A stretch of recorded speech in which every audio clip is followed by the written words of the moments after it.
Bonjour à tous, chers téléspectateurs de TV Liberté, et bienvenue dans le numéro 502 d'Immédiat, l'émission de décryptage des médias.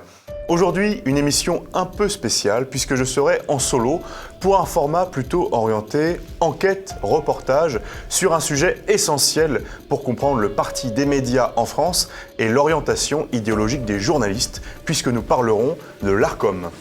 Rappelez-vous, le 24 juillet dernier, la première chaîne de la TNT, en termes d'audience, C8, avec son animateur vedette Cyril Hanouna, se voyait supprimer son canal TNT par l'Arcom. Mais qu'est-ce que l'Arcom ? Qui sont ces gendarmes de l'audiovisuel ? Qui sont ses membres ? Par qui sont-ils nommés ? Quelles règles cette autorité prétend-elle faire respecter et comment ? C'est ce que nous allons voir dans cette émission. Le portrait piquant du jour, quant à lui, sera consacré à Pierre Aski, président de Reporters sans frontières. Immédiat numéro 502, on y va.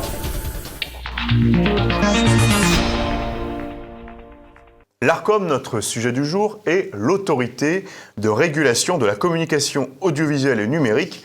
On devrait donc dire l'Arcom.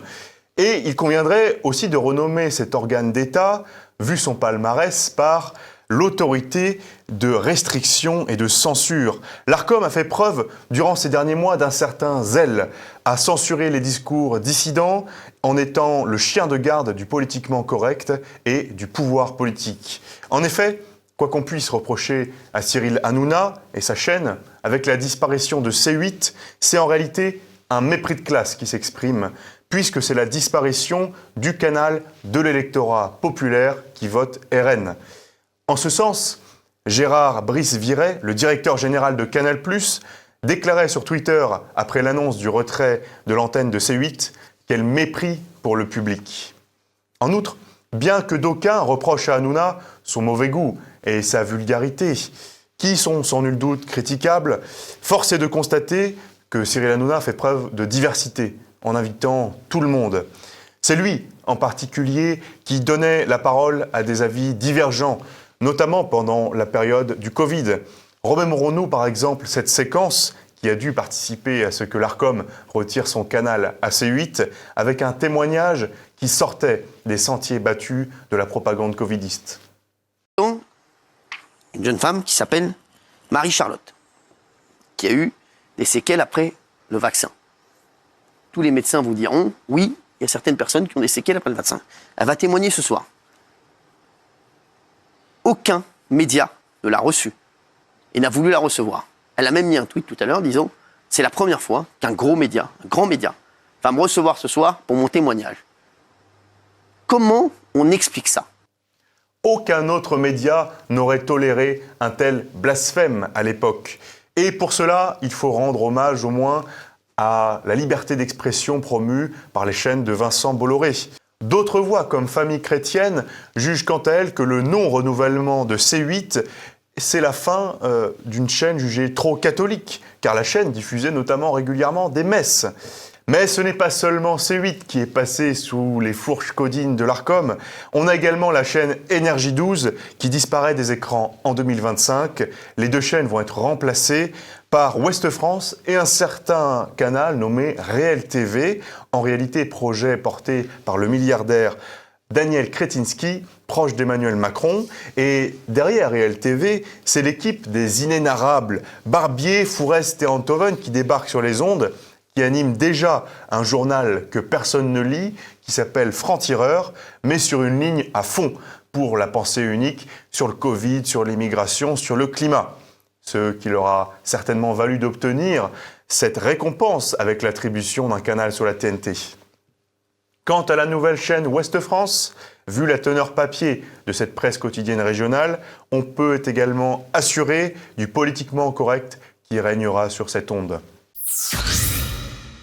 Mais alors, de quel droit l'Arcom peut-elle porter atteinte à la liberté d'expression et décider unilatéralement de supprimer la première chaîne de la TNT en termes d'audience, pour la remplacer par 2 nouveaux représentants du politiquement correct, alors que l'archipel médiatique est déjà composé à 90% de la gauche et du centre. Comme le souligne Jean-Yves Le Gallou, saluons-le en son absence, comment s'appelle un pays où les médias sont contraints de suivre les consignes d'un organisme d'État pour traiter l'information? Pourtant, je me rappelle de mes lointains cours de droit. La liberté d'expression était censée être défendue, tant au niveau de la Constitution, avec la Déclaration des droits de l'homme et du citoyen, qu'au niveau des traités internationaux signés par la France. Le Conseil constitutionnel lui-même ajoute que la liberté d'expression est une liberté fondamentale, d'autant plus précieuse que son exercice est l'une des garanties essentielles du respect des autres droits. Et cette liberté d'expression devrait être plus particulière pour C8 et les autres chaînes. En effet, c'est en matière de presse et de médias. Les lois ont développé un droit très favorable à l'exercice de la liberté d'expression, avec les prescriptions de 3 mois en matière de délit de presse et les nombreuses protections procédurales, par exemple. Celles-ci sont autant de garanties, de faveurs concédées à ceux qui exercent la liberté d'expression, c'est-à-dire les hommes et les femmes de médias comme Cyril Hanouna ou Pascal Praud. De plus, c'est notamment et normalement le rôle du juge judiciaire de contrôler la liberté d'expression. Alors, pourquoi l'Arcom s'est arrogé cette prérogative? Où sont et qui sont ces gens de l'Arcom? D'où tirent-ils leur légitimité? Revenons sur l'historique de cet organisme.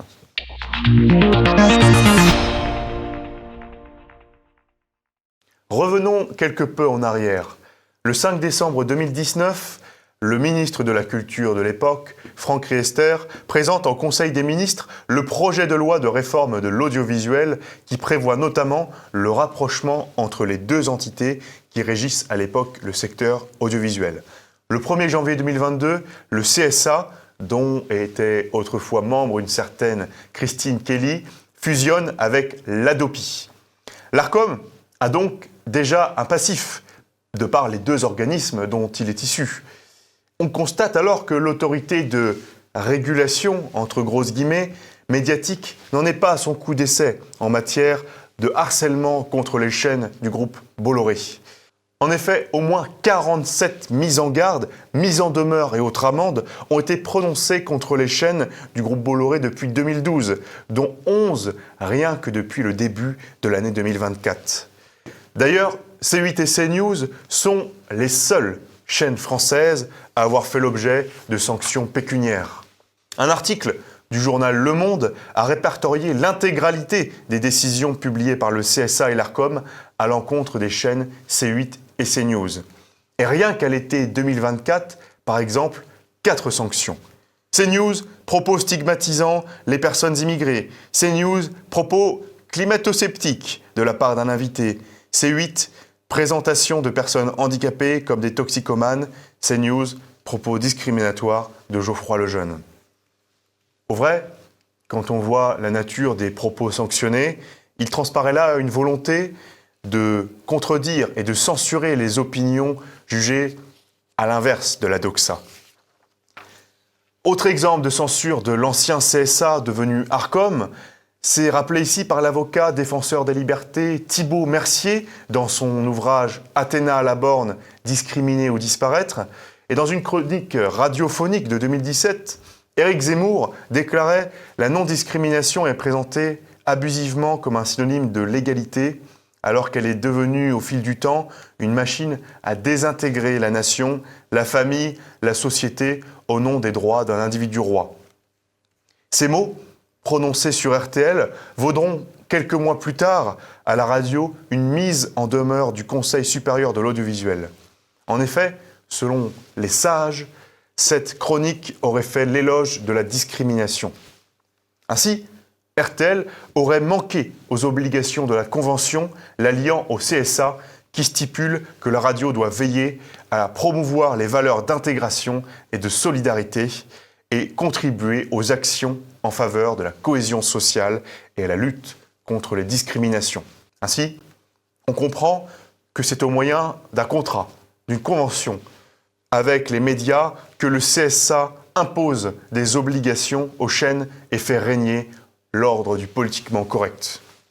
Nous avons vu l'historique de l'Arcom, mais qui se cache véritablement derrière cet organe d'État ?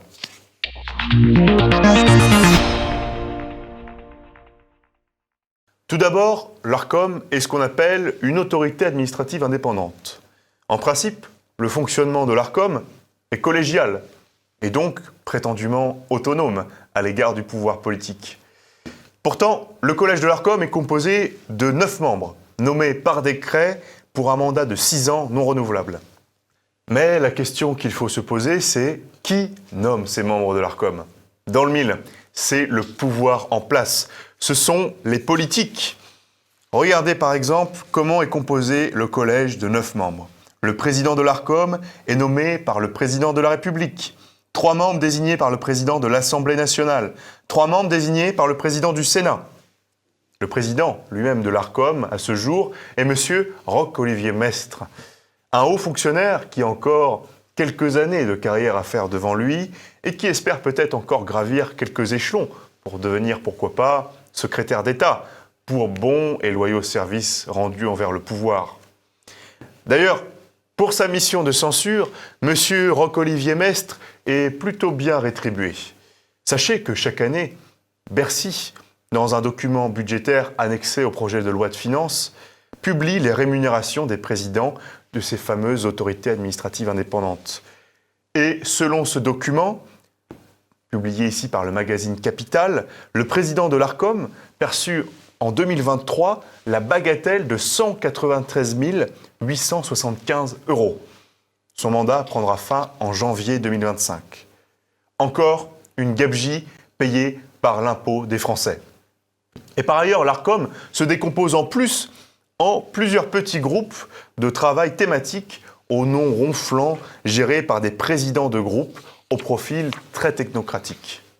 Par exemple, le groupe Protection des publics et diversité de la société française, dont la présidente est Madame Laurence Pécaud-Rivollet. Ce qui est intéressant, c'est de gratter un peu le vernis techno et de s'intéresser aux véritables orientations politiques de l'Arcom. Le cas le plus éloquent est celui de M. Alban de Nervaux, le directeur général de l'Arcom, que certains mauvaises langues surnomment Alban de Nervy. Monsieur de Nervaux a un parcours, comme qui dirait, exemplaire. Normalien, Sciences Po, ENA, conseiller d'État, un classique de la haute administration. Il a, par exemple, pour fait d'armes, d'avoir été conseiller d'État lors de l'affaire de Jean-Luc Coronel de la Boissozon, un professeur qui avait mis fin au blocage d'une fac occupée illégalement par les étudiants. Mais le parcours de l'épouse d'Alban, Laurence, est lui tout aussi intéressant, voire plus intéressant. L'OGIM notamment avait révélé que la femme du directeur de l'Arcom préside une association pro-immigration nommée Destin commun. Alors Destin commun est financé par la fine fleur du progressisme. Greenpeace, Amnesty International, Jesuit Refugees France ou encore l'agence France Presse, payée bien sûr par vos impôts. Mais plus intéressant encore, parmi les sponsors de cette association, on a l'Open Society d'un certain Georges Soros. Ainsi, l'association de la femme du directeur de l'Arcom est financée par Georges Soros lui-même. Encore lui, et toujours lui. Pas étonnant que le clan de Nervaux soit si prompt à promouvoir l'immigration quand on voit qui sont ses sponsors. Après avoir levé le voile sur qui sont les membres de l'Arcom, comment ils sont nommés et quelles sont leurs affiliations politiques, voyons maintenant, si vous le voulez bien, quelles sont les missions affichées par cette autorité de censure et quels moyens elle a à sa disposition pour mener à bien ce sinistre office. Selon le site de l'Arcom, l'autorité est investie de plusieurs missions. Alors nous avons notamment garantir le pluralisme et la cohésion sociale et superviser les plateformes en ligne des réseaux sociaux. Ce sont ces deux derniers points qui sont les plus importants pour notre émission, puisqu'ils impliquent une dimension subjective et politique. Concernant cette mission de Politburo, plusieurs grands axes sont revendiqués sur le site de l'Arcom. Protéger le pluralisme politique. L'Arcom se veut le garant de la liberté de communication et veille à ce que les médias audiovisuels et numériques soient pluralistes et respectueux de toutes et tous. Traduction, elle censure et fait régner la suprématie du politiquement correct. Autre mission, faire respecter la déontologie et la représentation de la société française. Sur ce sujet de la dite diversité et représentation de la société française, un rapport annuel établi justement par l'Arcom, elle-même datant de juillet 2022, déplore la trop grande présence à la télé de personnes blanches appartenant à des catégories sociales aisées et vivant dans les grandes villes plutôt que celles issues de l'immigration. Selon l'Observatoire du journalisme, un simple regard sur ce texte de 140 pages, pondu par l'Arcom, permet de se faire une idée du message qu'on veut faire passer. Le rapport de l'Arcom est en effet un condensé chimiquement pur d'une terminologie destinée à lutter contre le mal et ses associés. La haine, le racisme, la misogynie et l'handicaphobie. En ce sens, ce prétendu manque de diversité se transforme alors en une mission de formatage, typiquement avec les consignes données pour les séries télévisées françaises, qui se voient imposer bon nombre de quotas de diversité. Mais ce n'est pas tout. L'Arcom prétend également faire la police de la régulation des plateformes en ligne. Ainsi, même sur Internet, des chaînes telles que TV Liberté ne sont pas assurées de ne pas un jour subir la répression politique de l'Arcom. Du point de vue de la méthode maintenant, pour agir contre ceux qui s'écartent quelque peu du sérail, l'Arcom passe soit sur autosaisine, c'est-à-dire qu'elle se saisit elle-même, soit lorsque une plainte est formulée après diffusion. Et selon son site, l'Arcom examine alors les plaintes des téléspectateurs d'associations adressées par téléphone, par mail ou par courrier, lorsque ces plaintes mentionnent le nom et l'horaire de diffusion du programme. Ces dénonciations peuvent alors amener l'Arcom à intervenir auprès de la chaîne concernée.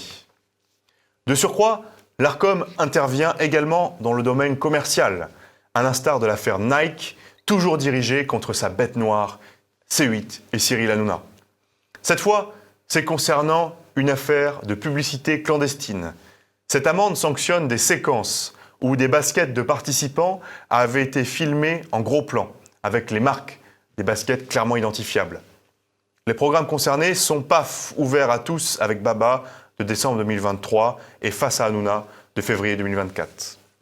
Toutefois, on constate bien évidemment, encore une fois, un deux poids, deux mesures en matière de publicité dissimulée. En effet, constatez, chers téléspectateurs, exactement la même séquence, mais cette fois avec Quotidien et Omar Sy. Alors, on n'a pas le droit de faire de la pub dans l'émission et de parler d'une marque en particulier. Et pourtant, dans le livre, tu évoques ta signature et ta signature, tu la portes au pied. Ouais. Tu l'as ce soir ? On peut le faire aujourd'hui ? Bah, sans dire la marque. Ben si, je dis la marque. Non. C'est Air Jordan. Rien à foutre. Et je vous le donne dans le mille, l'Arcom n'a rien fait pour sanctionner cette publicité déguisée, peut-être parce que Quotidien appartient à monsieur Martin Bouygues. Ainsi, l'Arcom dispose de nombreux moyens pour faire régner le politiquement correct. Grand Prince, l'officine peut sanctionner de manière graduée. Un simple avertissement, une mise en garde, suivie éventuellement d'une mise en demeure et enfin d'une sanction pécuniaire. D'un point de vue financier, C8 est la chaîne la plus sanctionnée par l'Arcom avec 7,6 millions d'euros d'amende en 8 ans. En théorie, la suspension de diffusion d'un programme ou d'un service est possible, mais n'a jamais eu lieu pour l'instant. Mais elle peut aussi agir de manière indirecte avec le fameux mécanisme d'attribution et de retrait des fréquences comme elle vient de le faire pour C8. Nous venons de voir le fonctionnement de l'Arcom et les nombreux moyens à sa disposition. Mais avec ces moyens, l'Arcom fait preuve d'un deux poids, deux mesures permanent. Que ce soit à travers des décisions iniques, mais aussi des abstentions coupables.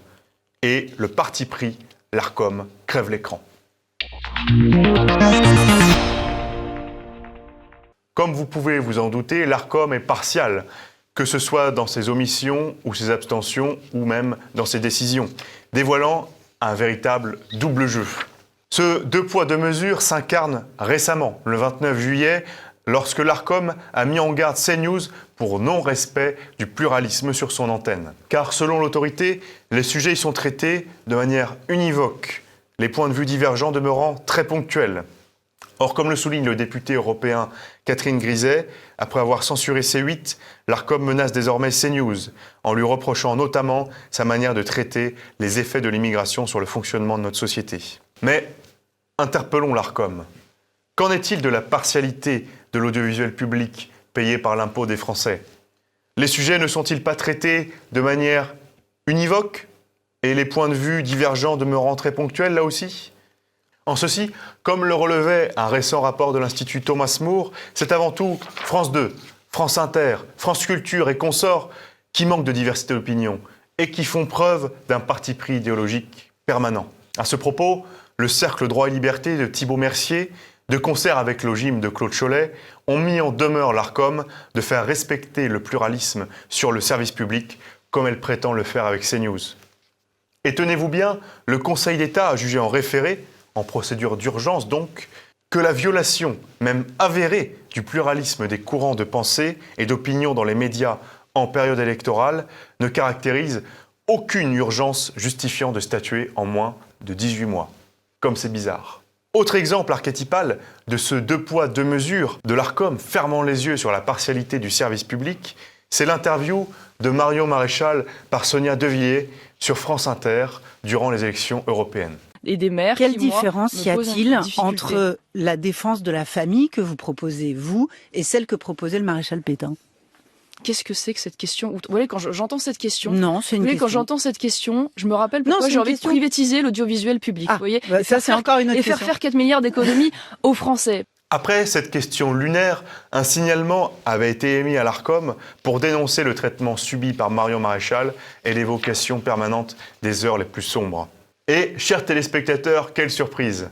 L'Arcom a répondu aux plaignants et a décidé de ne rien faire. Ainsi, on le voit bien, comme le souligne ce tweetos, à l'origine du signalement, quand il s'agit de sanctionner CNews et ses journalistes pour des faits infiniment moins graves, l'Arcom se montre intraitable, inflexible, sans pitié. Mais quand il s'agit de sanctionner la bien-pensance, rien. Ainsi, comme le soulignait un article du site Polémia, durant la campagne des européennes, là encore, les discours dans les médias de grand chemin ont été simplistes. L'extrême droite est forcément misogyne et le RN préfère Poutine à la démocratie. Y a-t-il sur ces chaînes un journaliste, un expert qui pense le contraire? Non. C'est de la propagande unilatérale, permanente, sans jamais la moindre diversité d'opinion. Mais que fait l'Arcom? C'est pourquoi la manipulation médiatique de l'opinion publique pour servir Macron et sa liste aux européennes est irresponsable tant qu'elle n'est pas confrontée à des avis divers. Mais que fait l'Arcom? En conclusion, l'Arcom est une autorité de censure, de surveillance. La liberté d'expression est combattue par cet organe d'État, partial, sans légitimité démocratique. Ces ciseaux de censure sont impitoyables. Elle devrait être renommée agence de restriction et de censure. Un machin administratif dont les technocrates sont grassement payés, qui fait la pluie et le beau temps sur les ondes. Avec le retrait du canal de C8, c'est la disparition d'une chaîne populaire, celle de l'électorat qui vote RN. Heureusement, des voix de liberté s'élèvent contre cet organe d'État nommé par le pouvoir macroniste. Certains proposent une solution radicale. L'association de soutien aux lanceurs d'alerte demande la dissolution de l'Arcom à travers une pétition qui a déjà reçu plus de 12 000 signataires. Même les proches du système s'inquiètent des limites de tels procédés, à l'instar de l'ancien directeur du CSA lui-même, Jean-Éric Schott, qui affirme dans une tribune dans le Figaro « La décision de l'Arcom de ne pas renouveler la fréquence TNT de la chaîne C8 est révélatrice de l'ambition du néoprogressisme qui cherche à s'approprier le débat public et ériger un monde parallèle. Dénonçant des vérités révélées dans le domaine environnemental, éducatif sociétale et géopolitique. L'éviction de l'hérétique devient non seulement le but ultime de la secte woko-écolo décoloniale, mais aussi une solution de confort pour toute une bien-pensance. Mais l'histoire montre que la tyrannie des bigots n'est pas éternelle. Merci à tous pour votre écoute. J'espère que cette petite enquête documentaire sur l'Arcom vous a intéressé. Et pour la semaine prochaine, nous aurons un invité spécial puisqu'il s'agit de Claude Cholet, le président de l'Observatoire du journalisme, dont voici justement le portrait piquant consacré à Pierre Aski, le président de Reporters sans frontières.